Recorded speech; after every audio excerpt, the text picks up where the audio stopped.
When it comes to major sports and sporting events in the Portland area, perhaps no organization is as plugged in as Sport Oregon.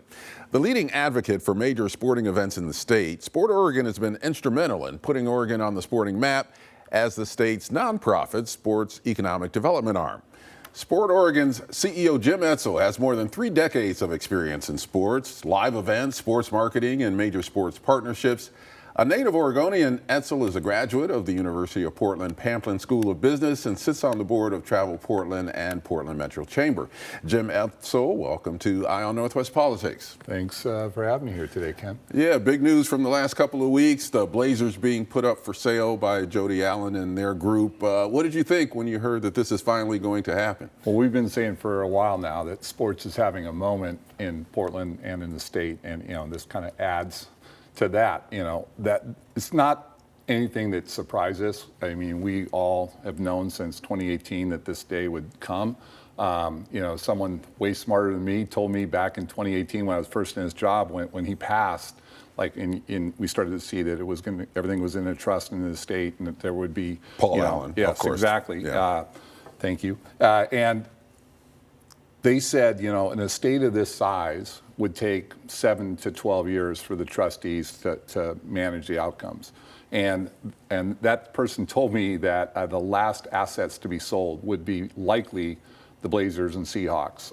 And the reason is, as a trustee, you take the non-performing assets and liquidate those and just kind of work your way up the stack. And the last thing you liquidate is the high-performing assets. And, sports teams, whether they're winning on the field or not, the way professional sports has gone, not just in the U.S. but worldwide, they just increase in value every time you go to bed. You wake up in the morning, they're worth more money. And so the logic played out almost exact. And ironically, if you count the years, we're somewhere between years 7 or 8. So we're kind of on the low end of the range of 7 to 12 years, this person said. So I look at it that way. But the Blazers, since 1970, when they started, have meant so much to the state. You've been around as long as I have been. I mean, they are part of the emotional and social fabric of the state. They've given us, our biggest highs and some of our lows as fans, right? Well, that's one of the things that fans have been worried about, whenever the team is sold. Yeah. Can we be assured that they will stay in Portland?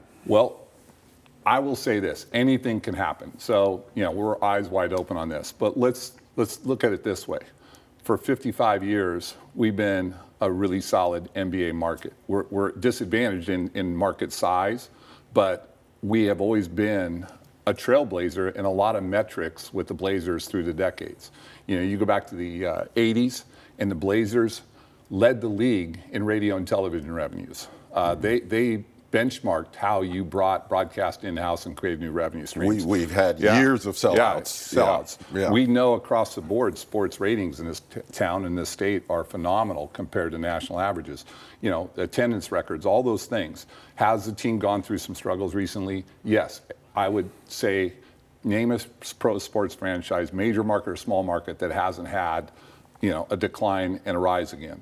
And I think we've seen the teams in an updraft right now, this last season, especially the second half of the season, starting to get its legs back on attendance. What we need to do as a market, and let's demonstrate why we're a great NBA town this coming season. Let's step into the moment. Let's make the turnstiles turn, the sponsorships, and continue to accelerate into a rebound mode with this team and demonstrate. Portland's got a WNBA team now that starts playing ball next season. The owners are the Bethals with Raj Sports. They also own the Portland Thorns.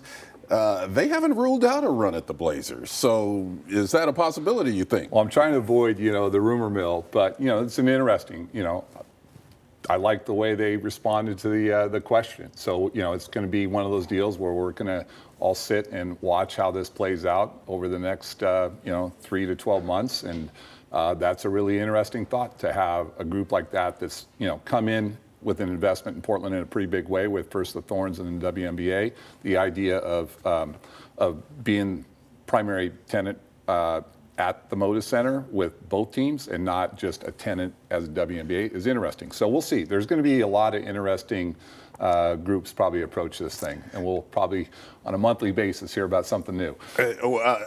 Speaking of new, we still need a team name for the WNBA team. You got any inside track on that? I wish I knew. It was interesting at the groundbreaking. Lisa Bethal was asked that question, and she answered, well, some of the names that we were really interested in, it's an IP issue, really, to take this long. So I think we're getting closer. I think it's going to be in the next, I would say in the next 60 days we'll have the answer. And it'll be exciting. We'll all, whatever it is, we will learn to love it. Yeah, stay tuned.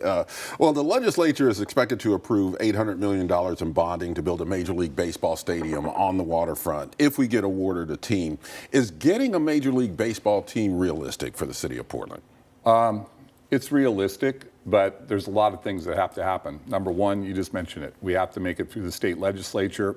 We have to make it, if it gets through the House, it's been through the Senate unanimously through committee, and then in the Senate itself, I believe it was a 24-5 yes vote. It's sitting in committee right now with the House, all the testimony's there.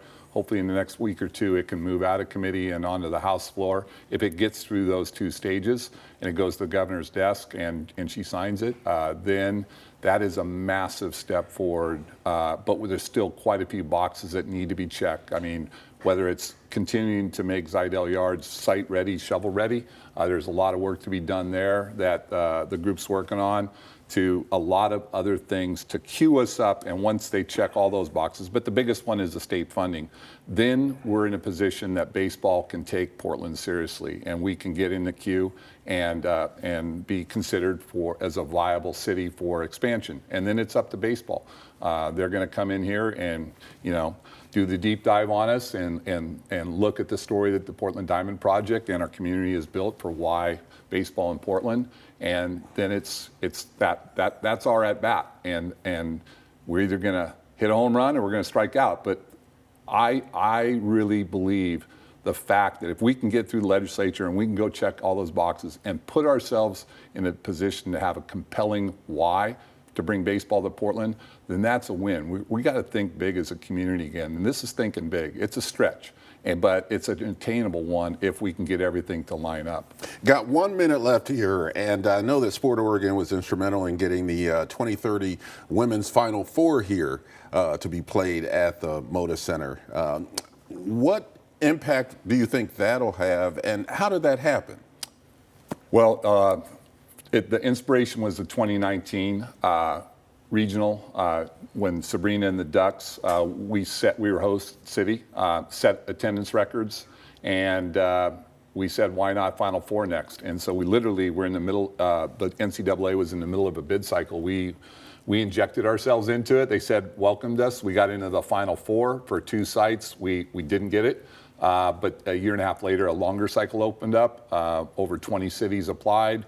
We got down to the final 9 for 7 awards, and we won 2030. It's going to be the biggest sporting event the city's ever hosted. Everybody's excited about it, but we got a lot of education to do, because I don't think anybody realizes the size of the bus that this dog caught. Right. I mean, it is going to be a big lift, but it's going to be a phenomenal moment for our city. And hopefully it's the first of many things. How about WNBA All-Star after that, and NBA All-Star after that? Well, Jim, we have to go. We could talk about sports for a long time here in Portland, but thanks for being here. I appreciate it. All right, appreciate the opportunity.